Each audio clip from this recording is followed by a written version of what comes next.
Salut, aujourd'hui je vais te montrer comment faire un effet de trame un peu comme celui-ci, donc un peu fusionné, un peu futuriste, étrange comme ceci. Donc je vais te montrer comment faire cet effet maintenant. Donc alors pour ce faire, déjà ce qu'on va faire, c'est on va incruster le logo que l'on souhaite. Donc là ici, j'ai mis le logo Nike, j'ai pas mis celui de l'exemple pour vous montrer la différence. Donc du coup, on l'importe. Ce qui va être très important ici, c'est qu'on va fusionner avec l'arrière-plan, sinon ça marchera moins bien. On va double-cliquer pour débloquer le calque, ou cliquer juste sur le cadenas, c'est comme vous le souhaitez. On va le convertir en objet dynamique. Voilà. On s'assure toujours pour ce tuto-là que l'image est bel et bien dans le plan, donc là, en principe, il n'y a pas de problème, mais on assure le truc quand même. Ensuite, ce que vous allez faire, c'est que vous allez aller dans Fil, Pixelisation et Demi-teinte couleur. Vous allez réduire toutes les autres couches à 0, et donc ça va dépendre de la résolution de votre image. Moi, je l'ai mis à 10, et ça me donne cet effet-là. Donc déjà, en fait, je pourrais juste rester comme ça, parce que moi, ce style-là me convient très bien. Je vais vous montrer comment aller un peu plus loin et avoir cet effet un petit peu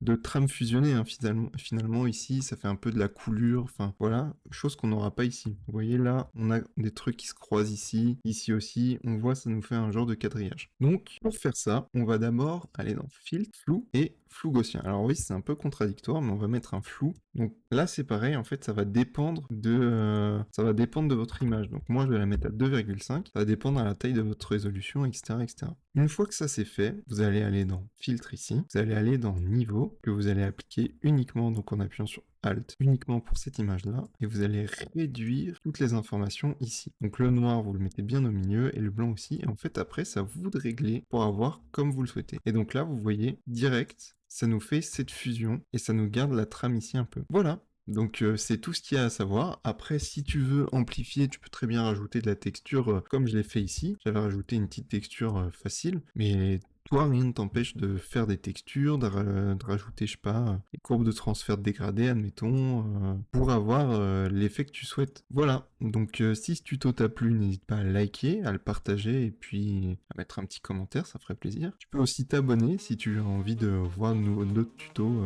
comme celui-ci qui pourrait t'aider. Et puis sur ce, on se retrouve à la prochaine pour un prochain tuto. Salut!